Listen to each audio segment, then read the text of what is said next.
Snarl? Hey? Snarl, is this a train for Snarl? Oh, it's the one, sir. Change at Linger. Linger? I mustn't keep the train waiting.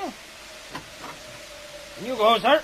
Out of the cold, cold snow. This looks very crowded. Room for one in the corner, sir. In you go. Right you are, sir. Excuse me. Oh, I do beg your pardon. John Hurt in Appleby's End by Michael Innes. Dramatised by Michael Bacon. With John the Measurer, Christopher Benjamin, Joyce Redmond, and Pippa Gard.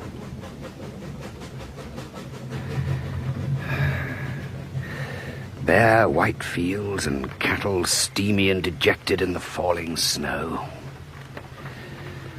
And my travelling companions seem to have taken refuge from the world outside beneath the Sunday papers, the Sabbath devotions of the English nation.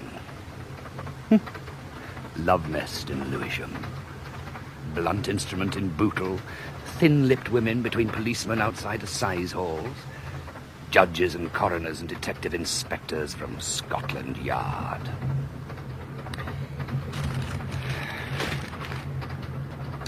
A young man standing outside a burnt-out stable wearing a frightful bowler hat. Good God, it's me! Classic crimes. The Gaffer Odger's murder. A triumph for Appleby of the Yard. Yes. On the 27th of September, 1825, Stevenson drove a train of 34 vehicles at a speed of from 10 to 15 miles an hour. This was on the Stockton and Darlington Railway. It is sometimes possible to feel that our rural railway system has made little progress since. It's tedious enough, I suppose. I see, sir, that you are interested in railway history. Oh, dear me, no. No, in fact, certainly not. I have no interest whatsoever in such a subject. I wonder if I might have the pleasure of lending you a book to while away the journey. There's Dr. Bosson's recent work on the Setists, a somewhat diffuse exposition, I'm afraid. But here is Stutterford on the Monophysites, an altogether more concise monograph, if one may judge by bulk. You're very kind, but I'm afraid that the subject of heresy is of no interest to you. Nor is it to me. Well, now, there are two romances by Anthony Hope, Spratt's History of the Royal Society, Spencer and Tiber on the Tyrannosaurus, a current turf guide, a volume of Livy, two pamphlets on artificial respiration. I think Anthony Hope would be best. The Prisoner of Zenda? Thank you. I suppose that you are a bookseller or publisher? Sir, I have never engaged in trade. Allow me to offer you my card. Everard Raven, barrister at law. Thank you. Appleby's my name. I made my guess merely on the strength of the books you have with you. There seems to be no possible connection between any of them. Oh, you're mistaken. Pardonably, sir, it must be confessed. For the link, although it is there, is scarcely as philosophical as I would wish. As a man of letters, well, I must explain, Mr. Appleby, that I've long since given over the practice of the law in favour of literary pursuits. But, as a man of letters, I must confess, indeed, that the link is a sadly arbitrary one. The Docetists and the Monophysites may be subsumed under the common term religion. The Tyrannosaurus is a reptile. Livy treats of the history of Rome.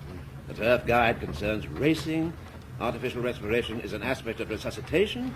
And Anthony Hope wrote about Ruritania. Then would I be right if I were to have another guess and say that you are editing an encyclopedia? Your guess would be approximately correct. Unfortunately, the word edit scarcely meets the case. You would be better to say compile. Compile? I'll write it. I'll write the whole damn thing. The whole affair must be a rather burdensome task. Assuredly. Particularly as we come out in fortnightly parts. I had a message only yesterday to say that Patagonia to Potato would be on the bookstores on Thursday. It really is uncommonly harassing.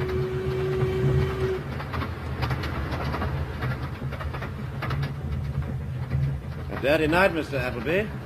May I ask if you go far? I change at Linger Junction. Ah. Well, Mr. Appleby, Don't let my idle chatter distract you from matters road-attaining. The Prisoner of Zenda, being the history of 3 months in the life of an English gentleman.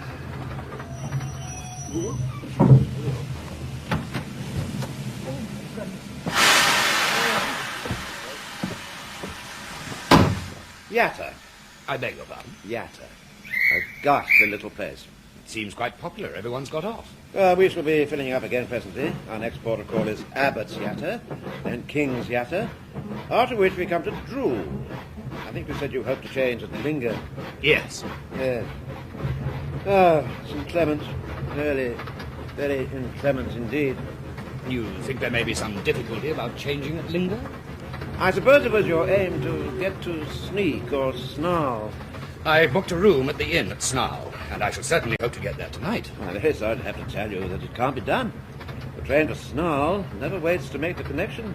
But, well, the timetable... Oh, my dear sir, the timetable was printed long before Gregory Grope's grandmother fell down the well. I hardly see. For a long time she was just missing, and her house at Sneak, a very nice house, stood empty. But when she came up with the bucket one day, and it was quite clear that she was dead, Gregory Grope's mother moved from Sneak to Snarl. Do I understand that Gregory Grope is the engine driver? Exactly. Exactly, sir. Yes. Gregory Grope drives the Snarl train, and the train, of course, spends the night at Snarl. But Gregory has to get home on his motor bicycle to Sneak, and his mother is decidedly strict about late hours, so Gregory and his train now leave Linger somewhat earlier than before.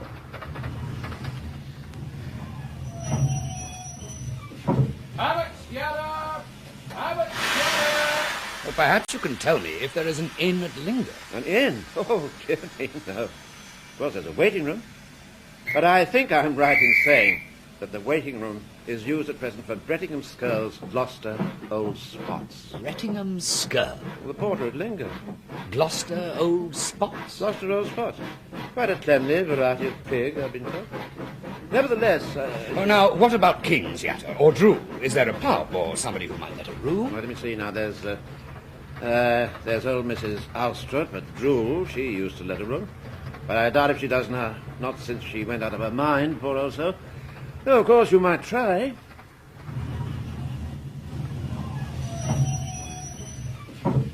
King's Yatta already. You know the George at King's Yatta? The George. Oh, a fine little hotel. Incomparable Stilton and very good draft beer. Oh, that I think, if you'll excuse me, that I... My dear sir, I'm sorry to say it was burnt down last year by Hannah Hubin's boy. Oh, I suppose it's still snowing. Heavily. I really think that your best plan would be to spend the night with me. My place is 3 stops beyond Linger. Sleep's Hill, Boxer's Bottom, and my own station, at which a conveyance will be waiting. And in the morning, I think we can promise to get you across to Snarl. Well, it's uncommonly kind of you, Yes, but well, we can decide at Linger. I told you we should be filling up. Here's a passenger coming. Not the kind of man likely to bring gaiety to the tail end of a Sabbath railway journey, I fancy. With that cloak and that hat, he would be either an anarchist or an artist. But which? Ah, we're at Linger. Yeah, not a doubt of it. Gregory's gone. Well, so that's settled.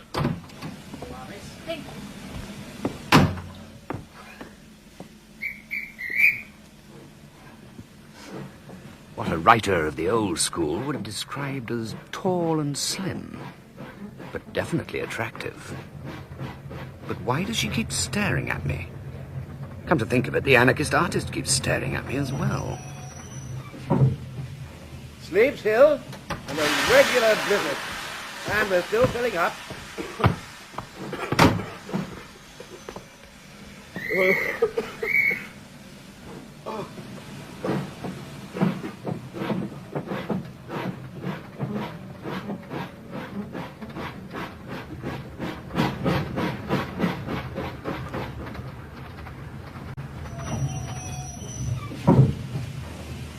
boxer's bottom, and a snowman on the platform. Oh, no, it isn't. It's another passenger.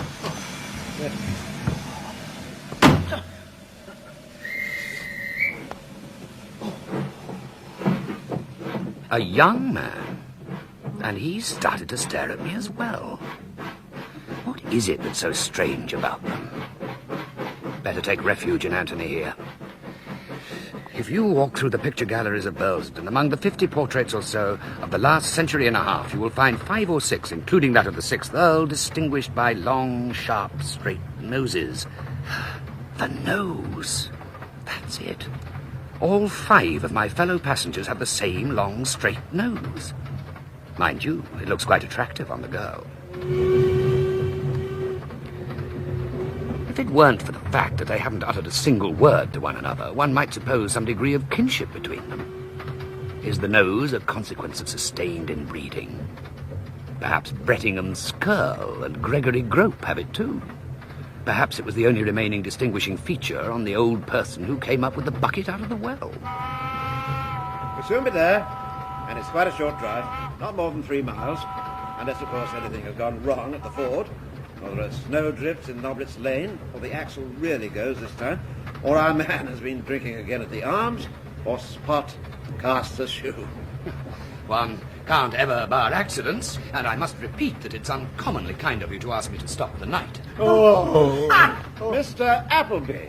Appleby, who's an acquaintance I had only just had the pleasure of making. But Mr. Appleby, this is my brother Luke, my brother Robert, my cousin Mark, and my cousin Judith. Oh, dear me, here we are. Appleby, did you say? Appleby? Appleby? Well, that's very odd. Appleby? By the way, what is the name of this station?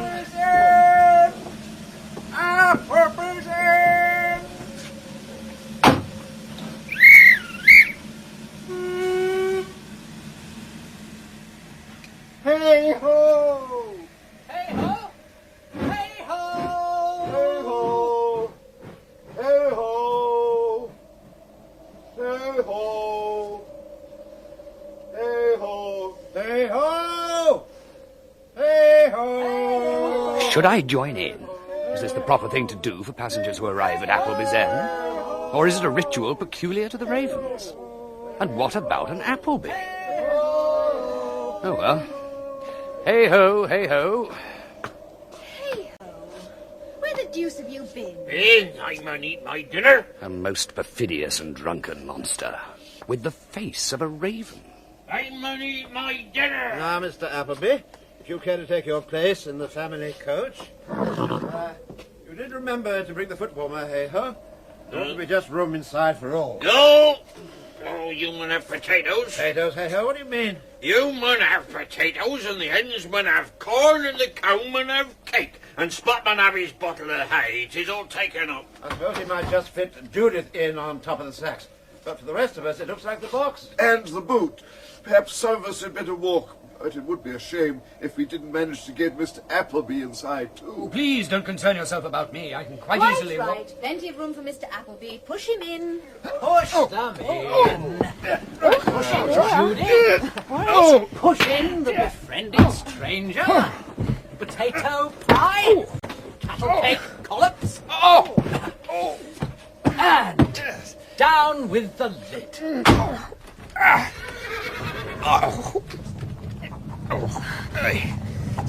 Mr. Appleby, where are you?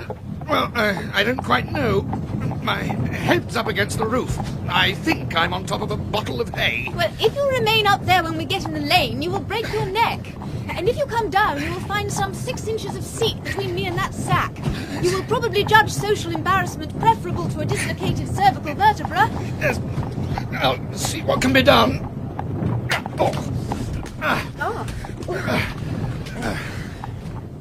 It's a very tight fit.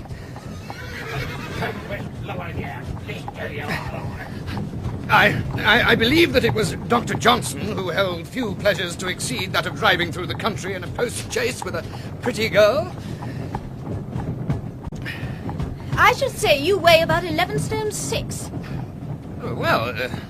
Yes, I do. And you must be just on 5'11", which suggests you are in pretty good condition for a Don.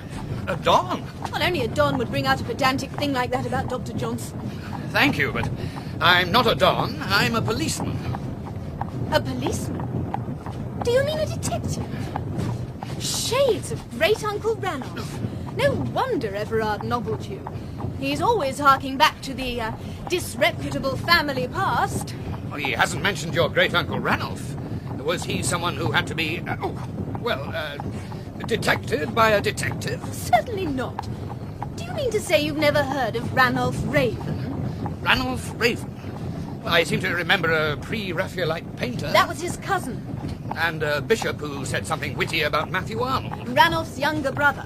A poet? Who was in the Foreign Office and wrote triolets and madrigals? Another brother, and the grandfather of Mark and myself. Ranulph Raven had any number of younger brothers. He also had 3 sons, all of whom you've met. Everard, Luke and Robert. Mark and I are the children of their first cousin, what are called first cousins once removed. That's why we say cousin to them, although they're enormously older. Are you uncomfortable or just restless? No, I'm not uncomfortable, but as it does appear to be necessary that one of us should sit on the other, I think it would be better Ranulph was a novelist. Good Lord, yes. Stupid of me.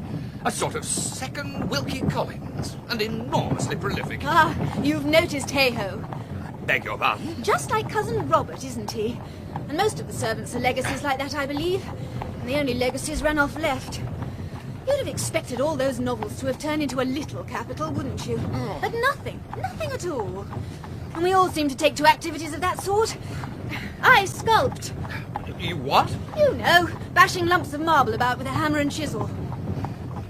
Yes, well, that would account for the particularly inhuman way you were looking at me on the train. I should have known that it was art. Anyway, there isn't a bean in it, which is why I sponge on Uncle Everard and his encyclopedias and things like the rest of them. Anyway, what are you after? After? Well, you're obviously snooping around. My dear Miss Raven, I assure you that it's only the merest accident Nonsense. It's perfectly clear that you put yourself cunningly in Everard's way. And a good thing, too. I've felt for a long time that the whole business ought to be cleared up. The whole business? Do I understand that you suppose me to have come down to clear up some family mystery? Well, it's as plain as a pikestaff. Only you'll have the devil of a business. You see, it's not so much a matter of clearing up the present as the past. Or so it seems to me. And at Long Dream there's a lot of the past lying about. Long Dream? That's the name of the place. We're Long Dream Manor. Oh, I see. And you are the lady of the manor? No, Aunt Clarissa is that. Ranulph's half-brother's daughter. You'll soon find your way about. There's a very helpful family tree in the hall. Well, I doubt whether I shall have time to inspect it. My business is in a place called Snow. In Long Dream Manor and its inhabitants, I take no interest whatsoever. Hey-ho! Keep your eye on the road! You'll have us in the And isn't it strange about our station being called Appleby's End? A curious coincidence. Just that.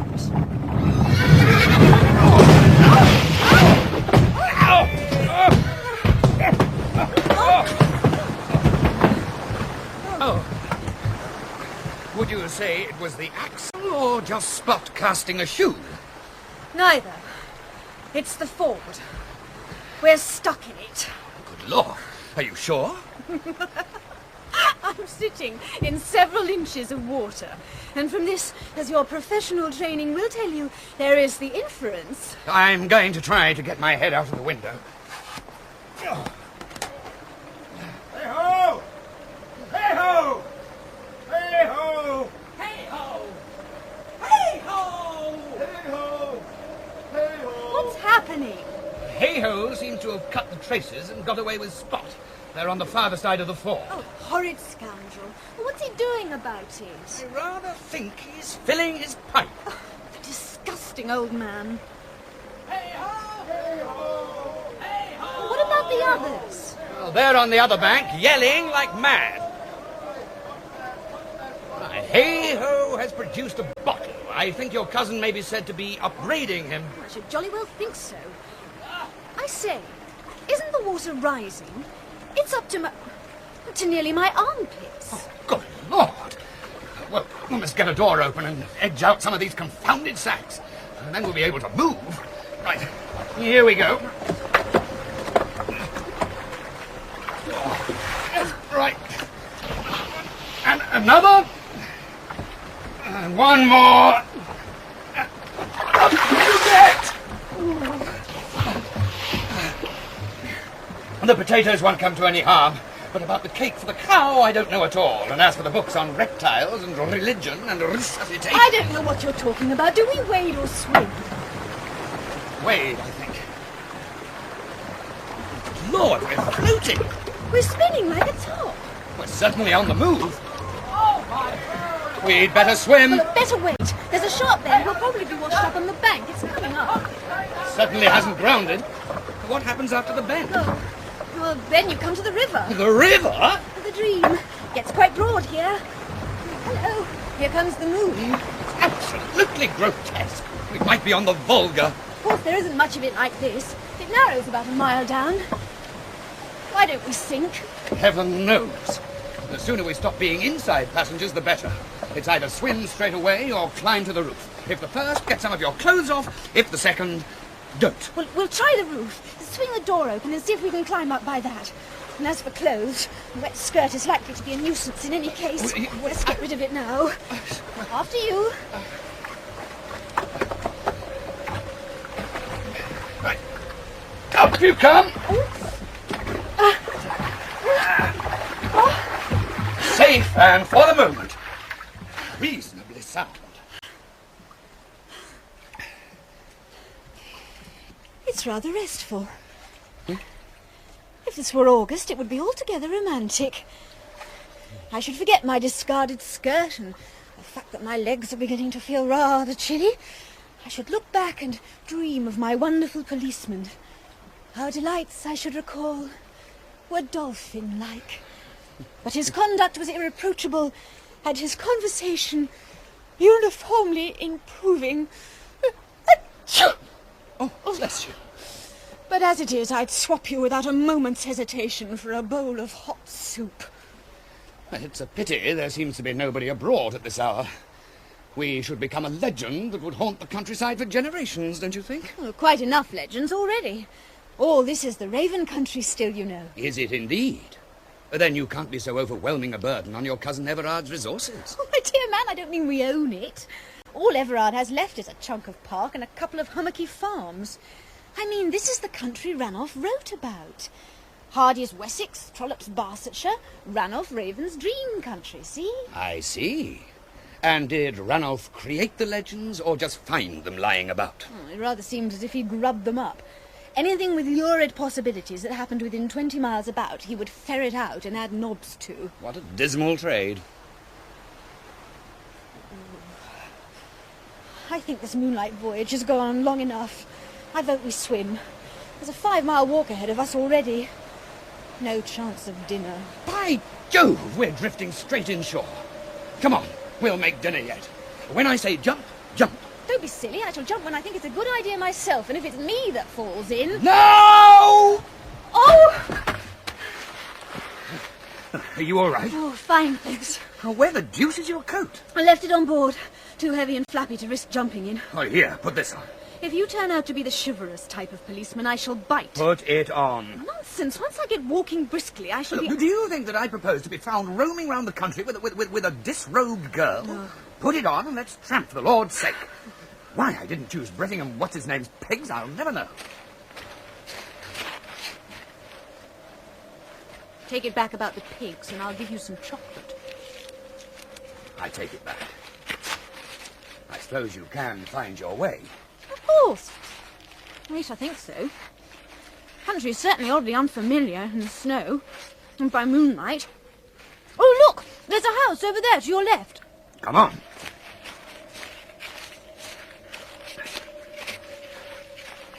It isn't a house, it's a haystack. I suppose that means there must be a house of sorts somewhere nearby if we follow this fence. I say, I've been told that haystacks are most frightfully snug. One takes off one's wet clothes and burrows in. At first, it's extremely prickly, but presently a delicious warmth... Don't believe a word of it. A delicious warmth steals through every limb. Oh, come on, let's try. Hold your coat while I get out of these wet things. There'll be rats. Rats. Yes, rats. Place steaming with them. Oh, and I said rats. I believe you think it's improper. Here's a ladder. Come on. Or shall I draw it up after you? Leave it where it is.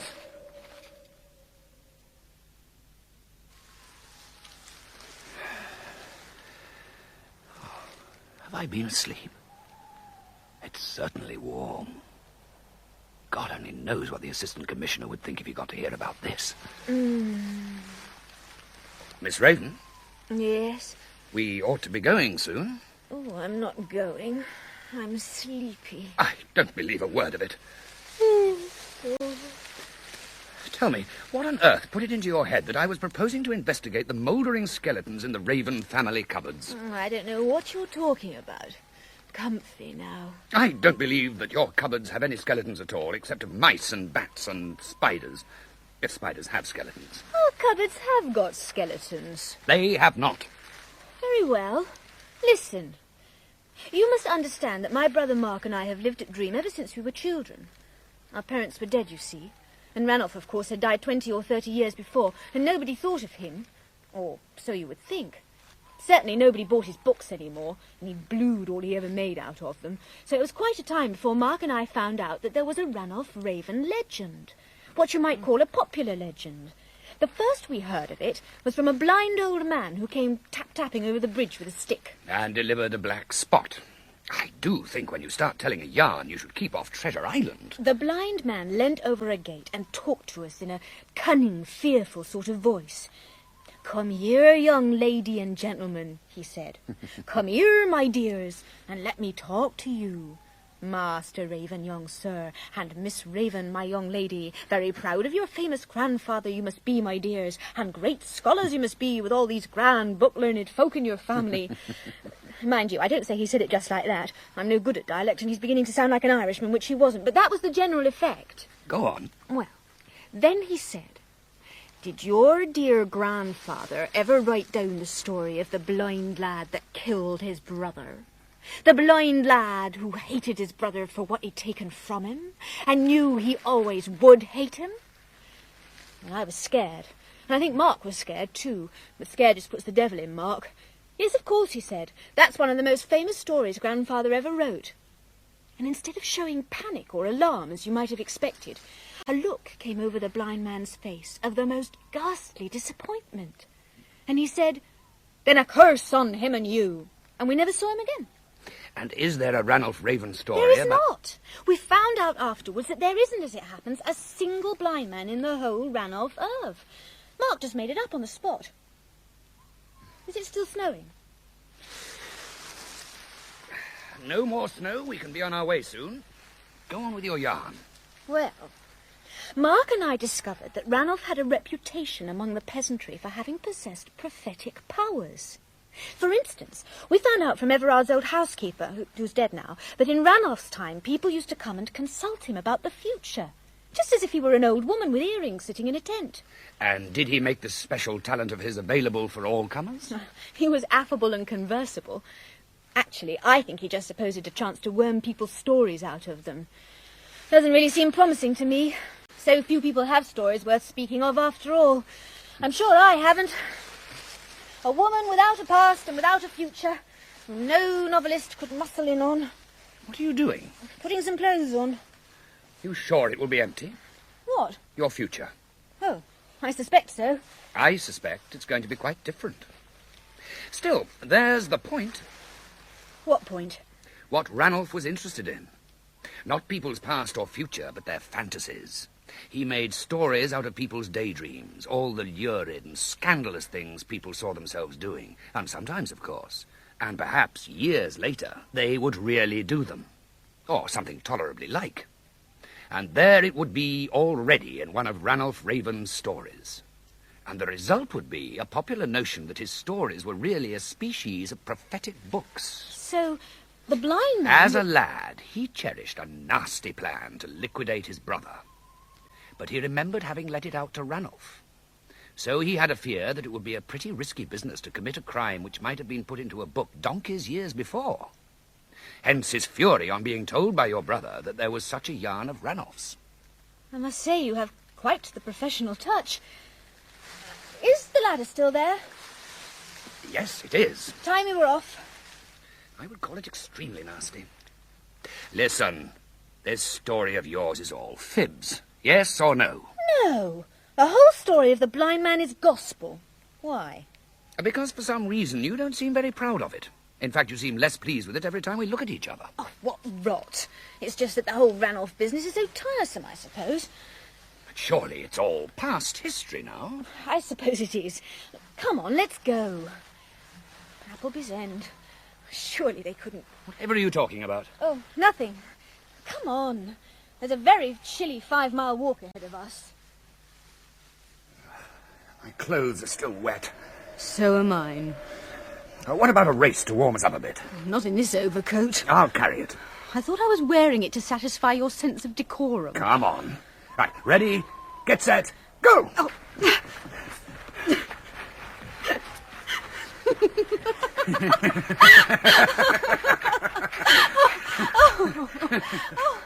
You better. Oh, much. Right then, go on with your story. Oh, you'd only laugh. What do you mean? Well, you probably think it's all rot. But the fact is this, that every now and then, Ranulph's ghost pops up and does something rather ineffective by vindicating Ranulph's character as a seer. Mr. Appleby? John? Didn't you hear a shout? Or a cry? A shout is likely enough. How far are we from home now? Oh, not more than a mile. I suppose they may be hunting for us. Let's dodge them. We'll turn into the wood at the bottom of this hill and take the bridle path. That brings us straight into the stables. You were telling me about Ranulph's ghost. So I was. Why did you say he was ineffective? Because it would take a Ranulph expert to understand what was going on. But what is going on? Ranulph's stories. Are you suggesting that the ghost tries to arrange things so that some of his hoary old tales start coming true 40 years on? Something like that. I'll give you an example. There's a story of Ranulph's called The Coach of Cacus. You'll remember that Cacus was the son of Vulcan and a cattle thief. He confused people of my profession who might be around by hauling cattle about backwards by their tails. Anyway, this story is about a coachman who got away with something nasty by harnessing his horse head first into the shafts and making it back away through the snow or mud or something, tracks appearing to lead in the wrong direction and throwing people off the scent. What do you think of that? Singularly little, I'm afraid. The carriage wouldn't go straight, and anyone knowing horses would only have to glance at the tracks. It happened to Hay-Ho. Hay-Ho? Last winter, in snow just like this. Oh, we'll turn off here. There are several dips that are sure to be full of drifted snow, but it's a shortcut. You were saying that Hay-Ho... He'd gone into the local pub one night when he was supposed to be doing something else. He left Spot and his cart outside, and when he came out, the brute was harnessed in the wrong way round, just as in the Coach of Cacus. The ghost of Ranulph, you see, amusing himself by playing variations on his own story. And Hay-Ho was so tight that he couldn't make out what had happened. He tried to drive through the village. Oh, damn! Yeah, gone right up to my knees. Up you come. Oh. Evidently one of the dips you mentioned. Nothing like keeping up the evening's fun to the very end. But surely the whole thing was a practical joke by somebody who knew Ranulph's Cacus yarn. Your brother, most likely. Mark's not much of a Ranulph fan, and he didn't even know the Coach of Cacus. Sure? Quite sure. Mark and I have an agreement not to tell lies to each other. It's extraordinarily convenient. No doubt. Of course, it was just a joke, and funny. But the point is, it's only one of a number of incidents. Incidents not funny. Usually slightly sinister, but always extremely ineffective. And they're all hitched onto the Ranulph opera. Yes. I see. But even if ineffective, these incidents seem to have been on your mind, and you call them sinister. There's really something about them that upsets or scares you. Scares me? Oh, rubbish! That blind man affair years ago may have scared me, but I was a kid then. Nothing scares me now. Hey-ho! Oh. Hey-ho. Or rather, Hey-ho's head. A great loss. Sugar, Mr. Appleby? Thank you, Miss Raven. For Spot, that is to say. Dead. Reach me over the ham. Hell. Hell? This place is too cold for hell. Hell is murky. Plenty of coffee. Rainbird always rises to the occasion. I'm very glad it wasn't Rainbird. Rainbird? Yes, Ma'am. I'm glad it wasn't you. Disorganization inside the house is much more trying than outside. Thank you, Ma'am. Look here. Is there something queer about Hey-ho's death? I don't like the feeling of all this a bit. I didn't like the manner of the people who brought him back. What's it all about? His head. His head was lying on the snow. On the snow? No, you've got it all wrong, my dear. The poor old chap's body's up there in his room. And his head's on his shoulders, all right. Was I just seeing things? We came around a corner and I thought I saw Hey-ho's head lying there on the snow. His eyes were glaring. It was a snowdrift. He was buried up to the neck in snow and quite dead when you saw him. Naturally, it gave you a bit of a turn, and Mr. Appleby carried you home. Do you know that you had straws in your hair? Just as if you were a distraught heroine. Oh, Robert, it was hay. Mr. Appleby and I had been tumbling in the hay. Tumbling in the hay? Was not that rather unseasonable, child? And indeed, rather... Clarissa, the events of the evening are still distinctly confused, but we are extremely grateful to our guest for having looked after Judith so well. And now I think it would be wise if we went to bed. There's no denying that a certain amount of awkwardness awaits us in the morning. So, a good night's sleep. Awkwardness? Rainbird, there are plenty of eggs and so forth. Coffee beans? Oh, yes, Ma'am. I fear, Clarissa, that you don't quite apprehend what I mean by awkwardness. The awkwardness will be with the police and with people of that sort. Oh, no doubt there will be policemen. But Rainbird is perfectly competent to entertain them in the servants' hall. Judith, dear, why are you making faces at me? Because of Mr. Appleby, Aunt Clarissa. Mr. Appleby is a policeman. Oh, is he indeed? Nowadays there are so many interesting careers, are there not? But I was referring to the local constabulary. And will someone tell me, by the way, why the police should be interested in Hey-ho's death? Now, if it had been Rainbird... My dear, it appears to be the general opinion that it is impossible to bury oneself up to the neck in a snowdrift. It would seem, therefore, that somebody must have deliberately dug the unfortunate old man in. Do you mean that Hey-ho has been murdered? It rather looks as if it must be called that. Oh, no doubt it is Hannah Hoopen's boy. Only last month he stole a turkey from the Murcotts. Oh, Judith, dear, and why that hysterical laugh? I was only yawning by way of preparing to go to bed. Rainbird, Mr. Appleby has been most kind to me. Do see that he has soap as well as towels, or towels as well as soap. Very good, Miss Judith. Good night, everybody. Aunt Clarissa, come along. Good night, Judith. Good night, Aunt Clarissa. And I think we ought to be off too. Yes, I think it is time to call it a day. Or shall we have a cigar? The new millennium people send down a box every time we tick off a letter. Yes, we'll have a cigar. And Clarissa may well find the smoke oppressive in the morning. In which case it will be better to move to the library. Which will at least give Mr. Appleby the opportunity to feast his eyes on Theodore's fantasies. This way, Mr. Appleby. Come along. Right. Follow me. Now, the waxwork figures are the collection of Adolphus, Raven. Well, they are certainly remarkable, but why are they all... Mongolians? Well, Adolphus joined the Romish communion and was appointed Bishop of Mankus Sardike, which gave him ample scope to assemble the collection. The collection was something of a landmark in its own field. Only a few years ago, the whole thing was wanted by a museum in Idaho, I think, or perhaps it was Oregon. Only there was a hitch at the last moment. They didn't see their way to pay. I shall go to bed, Everard. All right, you do that. Good. Now, come along, Mr. Appleby. Come along. Right. Well, here we are. And how pleasant to see such an excellent fire. This is the library, Mr. Appleby. The library? Yes, I see that you're somewhat bemused by poor Uncle Theodore's marble. Most of it, of course, is in Judith's studio, but the choicer pieces were brought in here. The nubile lady who is joyfully leaping onto the bull is the rape of your roper, although she's been compared to a bareback rider in a circus. The youth, classing what Mark insists is a beer barrel, is genius, guarding the secret of the tomb. Would you like a cigar or something? Of course, this sort of thing is not exactly in modern taste. I myself prefer Judith every time. Indeed, a few years ago, we explored the possibilities of selling Theodore up. But, you see, there seemed to be very little public interest in his work. Let me light you up, Mr. Appleby. Oh, thank you.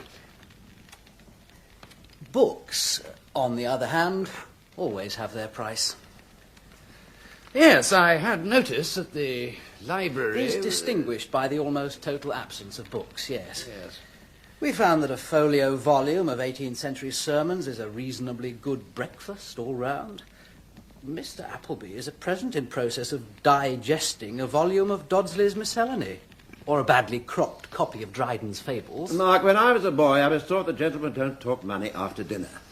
And even if that good habit has fallen into desuetude.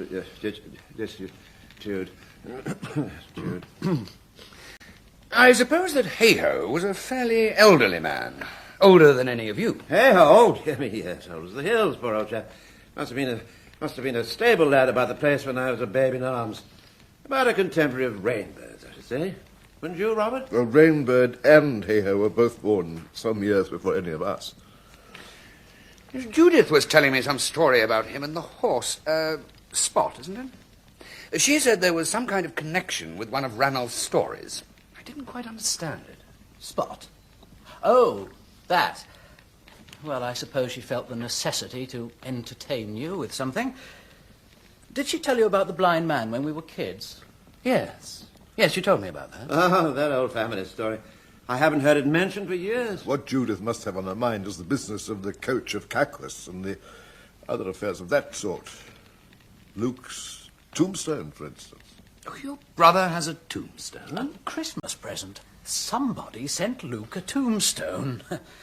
What could better hit his taste? Yeah, I don't suppose, Mr. Appleby, that you happened ever to have read my father's Paxton's Destined Hour? It's about someone called Paxton who is strolling past the sort of place where they make tombstones when his eye is suddenly caught by his own name.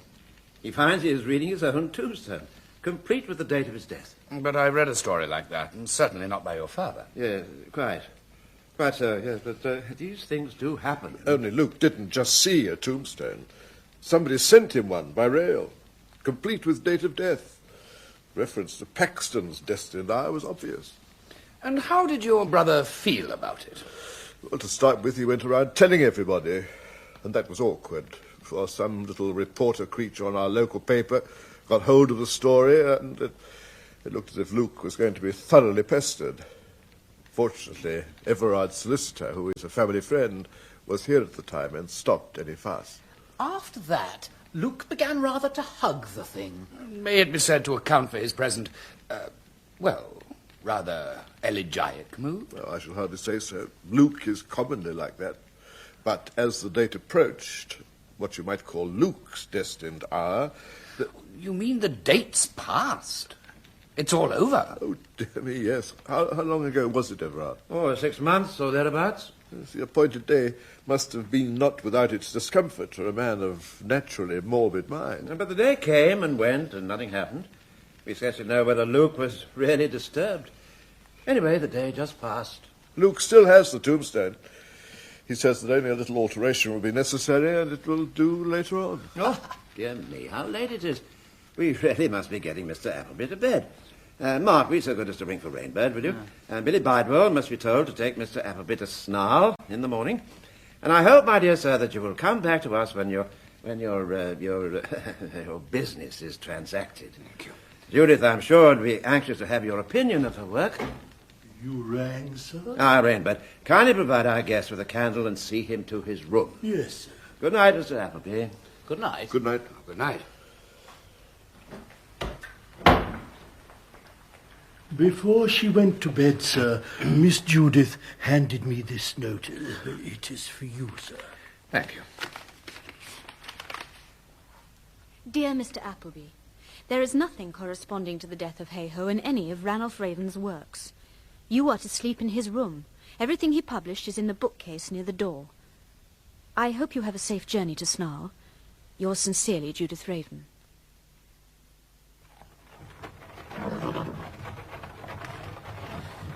Very sad about Hay-Ho. Yeah. Quite shocking. Might be worse, sir. It might be worse by far. Might set spot. They always set Hay-Ho, so who cares? Yep, buddy! Set? Isn't that what you do with turnips? They set Hay-Ho in snow. But who is they? They? Well, who would it be, mister? That was just true with him. Mr. Everard. And Mr. Robert, to be sure. And Mr. Luke. Do you mean to tell me you believe that all these people set upon Hay-Ho and... Yeah, and Mr. Mark and all. And Miss Judith. And Miss Clarissa, too. It may interest you to know that I was with Miss Judith myself the whole time. Oh, Where? What do you mean by where?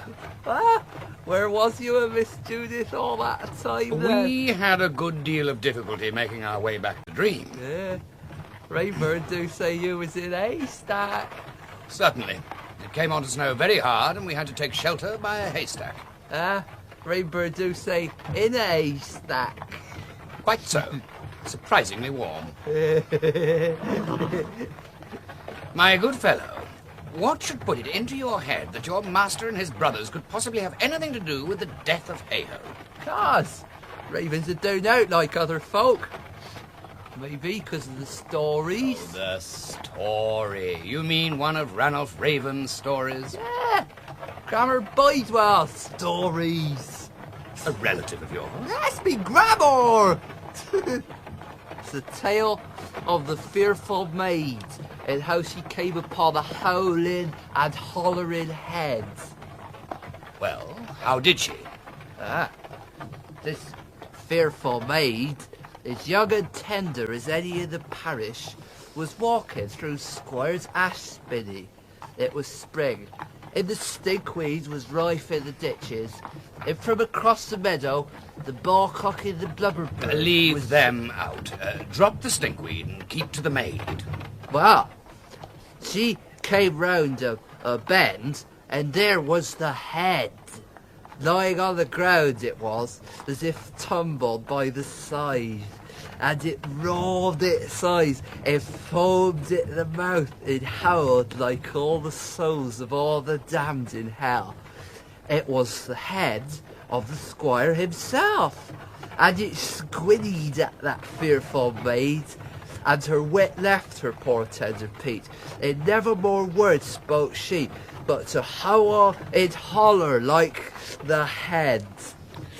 And Squire was offended at that, and turned her out of the parish. Squire? You mean the same Squire? The one who had lost his head? Yeah, he had no more lost his head than I have. It was all the work of a great doctor famous in those days. Amid the strange cures he had, and he tried earth baths on the Squire in the ash spinney. The Squire was set there regular by a valet, only this time the valet had forgotten, tarried too late in the pubs. I see. Do many people know of the story around these parts? Yeah. Cameron never told that story to note but me. She kept it for I, because I did so like to be thinking of that fearful maid. Hey, mister, you must know a powerful deal about maids. Billy, I think you had best stop here. I'll walk to the inn. Heaven knows what you might decide to blurt out in front of the chief constable. Have a port. Awkward business, this. Any port in a storm. As you say, Colonel, an awkward business. I haven't been told a thing about it. Only that it is rather odd. What has happened? Happened? Maclair, what has happened? Quite so, sir.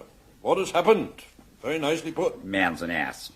Might be useful as a damned dictaphone, but doesn't earn his feed in the police. Though, for that matter, nothing much has happened. Simply that Mulberry's fussed over it, and must have us bring down a fella from London. Well, sir, there is a boy missing. Rubbish. Half-witted boy, nothing more. Would that be Hannah Hubin's boy? Well, I'm blessed. Not a friend of Mulberry's, by any chance? He has some deuced odd ones. I don't know Mulberry. Sir, Mulberry, farmer, Lord Lieutenant. Big man down here. Old friend, too. Wouldn't have asked them to send you down else.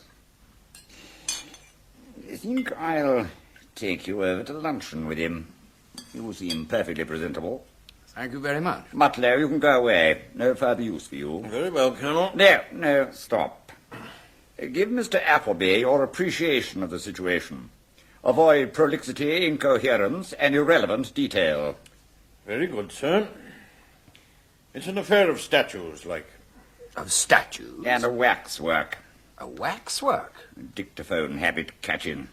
And seems to me all to have come of Sir Mulberry's getting a litter of pigs. Gloucester old spots. Ah, from Brettingham's Skirl at Linger, no doubt. Have another glass of port. Thank you.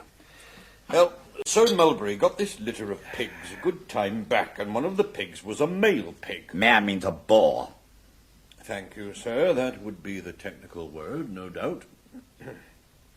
Well, one morning, Sir Mulberry goes over to have a word with it and finds that it's been spirited away overnight. Only something else has been left in its place. A great boar in marble or some such stuff that must have weighed pretty well a ton. Did you ever hear of such a crazy thing? A lot of nonsense, but it worries him, it seems. Keeping it as quiet as possible, but asked to have you sent down here. Glad to know how you explain it. I'm quite unable to explain it, I'm afraid. It sounds nonsense to me, too. Pity. Disappointing. Should have asked for an older man. Fellow with more experience, no doubt, but as wise at once. Very probably. However, presentable at least. So, come along. Possible that when you have a deco at Mulberry, the truth will dawn. There it is. All 2 tons of it. Queer thing. Gave me quite a turn, I don't mind admitting it. Ghastly. No pig looks like that. I was wondering if it might have been stolen from a museum. It had some letters carved on the back. T.R.? T.R. Dash me, how did you know? Just an idle conjecture. A spot of luncheon wouldn't be amiss. Then we can look at that great staring waxwork. And the cow. The cow? It was the cow that turned that wretched old woman from drool to mentor, wasn't it? Has Pike not told you? Ah, old Mrs. Ulstrup, of course. Amazing. Deuced queer your knowing about the woman at drool. And the letters on the back. Young, of course, but deuced clever. It is an extremely disagreeable business. It brings such extremely disagreeable people round the place. There was a journalist the very morning after the pig, a most impertinent man. Fortunately, I discovered he was from the Banner. The Banner? It happens to be owned by my brother, so the fellow went away. Extremely fortunate. After the Hoobin boy, too, after the waxwork affair, a reporter came down from the Blair. But as it happened, the Blair had been bought the week before by Lord Sparshot, one of my father's closest friends. So the Blair fellow went away, too. But tell me about the boy Hoobin. He was employed here? Quite recently. My husband agreed to him being engaged to help the stable boys. But they objected to his odd ways, and he was quartered by himself. Then one morning this extremely disagreeable joke repeated itself. The boy was gone, and there was a waxwork there instead. I suppose that it would be rather an exotic-looking waxwork. Swarthy, with suggestions of yellow, altogether ferocious in expression, and recalling the Orient or the inner reaches of Asia. Precisely so. But how do you know? It's what we commonly find in cases of this sort, the Oriental or Eurasian waxwork. By Jove, is that so? Man has great experience. Talk to him at once. Everything explained in a jiffy, you'll see. I suppose, Lady Farmer, that you knew Hayho? Everard Raven's man. Yes, I know Hayho, an extremely disagreeable old person. He's dead. They found him last night, buried in snow. All frozen and stiff? Decidedly so. As stiff as a statue, as they say. No doubt he drank. I suppose he did. Did you ever hear an odd story about him? I don't often hear odd stories about other people's servants. Come to think of it, there was something odd about the old fellow, but I'm dashed if I can remember what, except that he was the only man who could handle that great horse of theirs and their ramshackle old coach. A bit hard up a dream, one can't help seeing, even reduced to selling the books in the library. Books? You know, that was why I was rattled, something about a book. I can't at all remember what. Odd. You mean one of Ranulph Raven's books? I'm sure I couldn't say. Well, if you'll finish your coffee, we may as well go and look at that marble call. Mary, I must go about to linger. I shall leave you in Inspector Appleby's good hands. I'm sure he'll come up with something. I think it's beginning to be possible to see a little light in all this. See light? Nothing but grope in the dark, if you ask me. Ah, that's it. Just come into my head. Told you I knew something about the old fellow Hay-Ho. No particular reason to be called Hay-Ho at all. Father unknown and all that. But mother was old Mrs. Grope, woman they found in the well. Must be getting on. Mutlow will see to Appleby. He'll be round in the car. Very curious things taken to happening in these parts, Mr. Appleby. Very curious indeed. Well, yes, I suppose so. I must say that when it came to the cow and poor old Mrs. Ulstrup, I did feel that things were becoming a bit out of the way. Ah, but I'm speaking of last night, Mr. Appleby. There's tales of an old-fashioned coach floating down the Dream in clear moonlight. 2 people were sitting on the roof of it, a man and a woman. Dear me. They were pretty well undressed. What? And then there's that lad Billy Boydwell. Seems that he's been saying that last night you... I want to find Gregory Grope. Where is he likely to be? The engine driver. If he's on time, he'll just about be drawing into Sneak. But he may well be on his way to Linger. Unless, of course, he's running really late, in which case he'll still be at Snarl. Find him. Find him, Mr. Appleby? There's a road within sight of the railway line, I suppose. Cruise along it, Inspector, until you spot Gregory Grope. He may take us a little way in our investigations, which is probably more than the vulgar gossip you have been listening to will do. No offence, Mr. Appleby, I hope. It's simply that something very queer has happened over at your friend's place at Dream. A regular sensation the thing is likely to cause. There's half a dozen reporters about the place already. You think there's the makings of a sensation in the Hay-Ho affair? Has his body been competently examined? Well, there was our local police surgeon this morning. But Mr. Raven, it seems, made a bit of a fuss. Having some bigwig over later. Very wise. Your friend Billy Bidewell is of the opinion that this old man Hay-Ho was simply put out of the way by the Raven family acting in concert. The sufficient reason being that they thought he was a nuisance and that Billy was now capable of managing Spot. Well, I'm blessed. Of course, I've barely heard the details since I saw you last. It seems altogether mysterious. Not that one possibility hasn't occurred to me. What's that? That this matter of the old man Hay-Ho's death might be connected in some way with these queer doings at Tiffin Place. A very ingenious fancy. Does great credit, if I may say so, to your agility of mind, but a bit far-fetched all the same. Oh, that's Grope. He's whistling at old Amos Sturrock's goats. But he's not going to Sneak from Linger. He's going from Linger to Sneak. He's forgotten Murcutt's milk, if you ask me. Now he's coming back for it. Well, we'll stop him. Go up.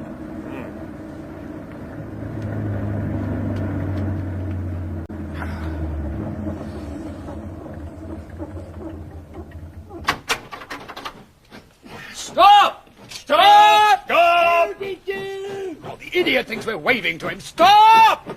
Stop! That's William, the fireman. I don't care who it is. Stop him. Right. Stop!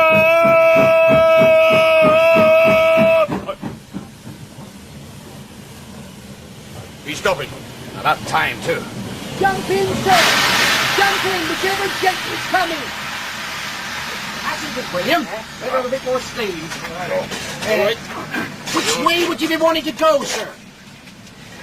Well, that's most accommodating of you, but I don't really wish to go either way. As a matter of fact, what I want is a word with you about your grandmother. If you could spare the time, that is to say. Well, we're running nicely to time, and it's wonderful the head of steam William can get up if we're a bit late. So go right ahead. Signals up on grandmother, sir, right down the line. Do you remember your grandfather? Oh, that I do. It was grandfather that started me off. Started you on? Gave me the wonder book of trains. After that, I never looked back. And your grandfather, was he a great reader? Oh, he was that. Always had his nose in a book. Oh, Mr. Ravens in particular. Ranulph? That's the man, sir. And your grandmother? Oh, no, sir. She weren't given to book learning. Oh, she'd quite enough to keep her occupied. Indeed. Oh, she'd known a thing or two before she met Grandpa. And not just any ragtag and bobtail either. She were known to best of the gentry. Was she, sir? And even after she married my grandpa, there was no knowing what she'd be up to. Off and away for days on end she were. But that didn't worry my old grandpa. He'd sit by the fire with his book and never turn a hair. And even when everyone reckoned she ought to be turning her mind to higher things, she was off every night to Burdock's Dingle. Burdock's Dingle? The lover's lane hereabouts. She'd hide herself in the bushes with a bottle of gin and get a regular eyeful of the carryings on. They reckon that was how she met her end. How do you mean? Well, it were Maggie Trout and great John Betts, you see, the boy from the stud farm. Acted like rabbits they were every night. Do we really? And old Grammer just couldn't take her eyes off them. Well, a great storm comes up and she gets soaked to the skin, or so they say. And what with the gin and the rain and her losing her way and the fact that someone had left off the cover to the well. And do you know, when they fetched her out the well, she still had that bottle of gin in her hand. They couldn't wrest it from her. Rigor mortis. Tell me, did you ever have any dealings with an old fellow called Hayho? Oh, I know one. Surly old bastard. Bastard? Bastard? Oh, bastard? Well, I don't know as to that. He's dead, as a matter of fact. Somebody buried him in a snowdrift last night. Seton, so to speak. Seton? More snow coming? William and me are like to have the snowplow out come Wednesday. Come and see us if you're anywhere near the line. Yes, I'll make a point of it. But this Hayho... Oh, shameless old brute.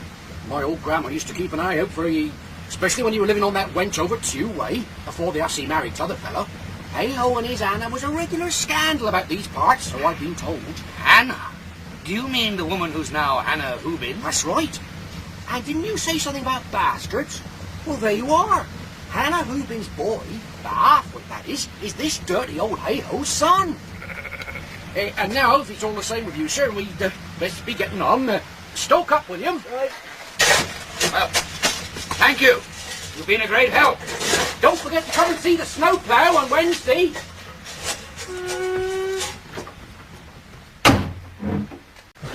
Where now? I think it's time we had a word with Hannah Hubin, and if possible, take in old Mrs. Ulstrup on the way. Oh, Mrs. Ulstrup? The woman who milked the marble cow. Well, what do you make of it all? Very much what I was beginning to make of it before. It's all starting to tie up, and it all seems to lead back to your friends at Dream Manor. My friends? At midday yesterday, I didn't as much know that any of these ravens existed. But Billy Bidewell says... Oh, bother Billy Bidewell for a great gossiping booby. If I were in your shoes, Inspector, instead of lending an ear to local gossip, I'd be more worried about troubles on my own doorstep. How do you mean? I mean the little matter of Hannah Hubin's boy. Do you realize that this boy, a helpless idiot boy, disappeared quite a while ago and that you've done virtually nothing about it? It's very bad, Inspector, very bad. Colonel Pike may protect you to some extent, but I fear the Home Secretary will take a serious view of it. Let us hope that Hannah Hubin's boy is alive after all. Oh, I am sorry. You must forgive my tension, as my nerves are very bad. I seem to be in the midst of a series of jokes. I get off a train last night at a station incidentally called Appleby's End, and immediately stepped into a freakish universe in which such a coincidence will most assuredly not pass unexploited. But what we've got to sort out, Inspector, is what all this nonsense really adds up to, and which fragments we should be giving our attention to. I don't see what you're getting at. Suppose your criminal wants to do something uncommonly odd and not be found out. The difficulty is clear. Oddity almost automatically betrays itself. The needle gleams in the haystack and can't possibly be best. Talking of haystacks... So, what you do is to stuff the haystack full of needles. You see? Oddity wherever the perplexed investigator turns. And just one of these queer happenings, maybe, makes sense. Talking of haystacks, Mr. Appleby, what if it all revolves round this Appleby's end business? Figure it, that someone wanted to get you down to this district, Mr. Appleby, and do something uncommonly odd. This person creates a whole bunch of queer doings, and you're brought down by the yard on the strength of them. Then suppose that something equally queer happens to you, like Sir Mulberry's pig or Hannah Hobin's boy. You follow? I follow. Billy Bidewell says that some of those ravens are uncommonly interested in you. You're sure you've no connection with any of them before? Suppose that some previous case of yours had resulted in bringing a friend or relation of theirs to the gallows, and vengeance had been sworn. Good heavens, you speak with the voice of old Ranulph Raven himself. This is just, I imagine, how his yarn-spinning mind works. Oh, that's just it. Something in the blood, you might say.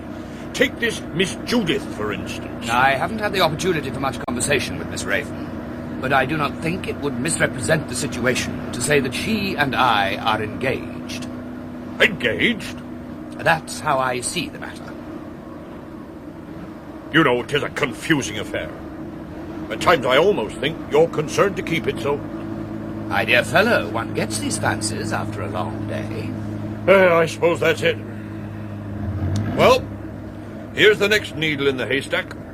Old Mrs. Ulstrup. Ah, of the marble cow.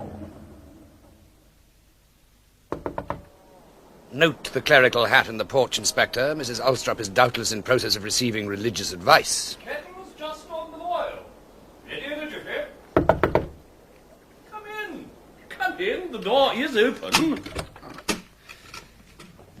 Smith is my name, and this is Hodge, my cat. I was just about to butter the buns. Perhaps I should explain. At a guess, I should say that you were a couple of policemen come to inquire into a theft of poultry. You are quite right about our calling. This is Inspector Mutlow of the Yatter Police. My name is Appleby, and I am a detective inspector from Scotland Yard. Can you butter scones? Well, Capital. Both halves, if you please, and don't stick them together again. Mrs. Ulstrop is naturally something of a connoisseur in butter. Mr. Mutlow, I will trouble you to put that plum cake on a plate. The plate with the cow. This sacred animal is, as you can observe, everywhere in evidence. Milkers on the mantelpiece, 2 china cows from the old dairy at Boxer's Bottom. The oleographs are after the manner of keep. Can you tell me if all this is a recent development with this Mrs. Ulstrup? Oh, dear me, no. It is innate, Mr. Appleby. Or virtually so. As the Roman twins were suckled by a she-wolf, I have sometimes supposed that Mrs. Ulstrup must have been suckled by a Frisian. Or a Jersey. And ever since girlhood she has been celebrated in this part of the countryside for her skill in wax emulgence. I gathered she has been a milkmaid. Capital! But stay. I think I hear Mrs. Ulstrup coming from her room. Inspector Mutlow, be so kind as to open the door. Oh, right.